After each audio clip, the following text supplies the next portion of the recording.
भारतीय शास्त्रीय संगीत के क्षेत्र में लोकप्रिय कलाकार और संगीत रत्नों में से एक तबला वादक जाकिर हुसैन अब हमारे बीच में नहीं रहे। अमेरिका के सैन फ्रांसिस्को के अस्पताल में उन्होंने 73 वर्ष की आयु में अंतिम सांस ली।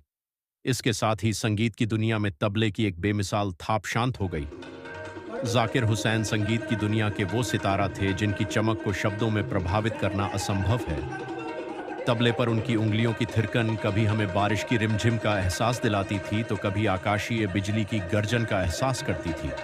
उनके तबले की थाप से कभी भावनाएं नदी के प्रवाह की तरह बहने लगती थीं तो कभी दिल की धड़कनें तेज हो जाया करती थीं। उनकी उंगलियों की थिरकन आत्मा को छू जाती थी और सुनने वाला यह कह उठता था, वाह उस्ताद वाह। उनके पिता उस्ताद अल्लाह रखा खान भी तबले के महान उस्ताद थे और उन्होंने ही अपने बेटे को तबले की सारी विधाएं बताई थीं।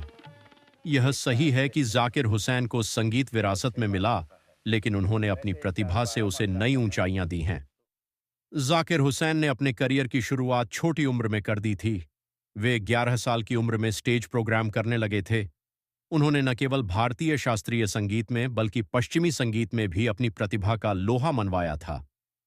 उन्होंने पंडित रविशंकर, उस्ताद अली अकबर खान, पंडित शिव कुमार शर्मा और हरिप्रसाद चौरसिया जैसे दिग्गज संगीतकारों के साथ काम किया।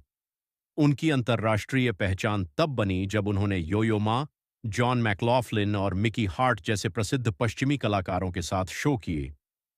पिता के साथ साथ उन्होंने उस्ताद विलायत हुसैन खान और उस्ताद लतीफ़ अहमद से भी तबले की तालीम ली।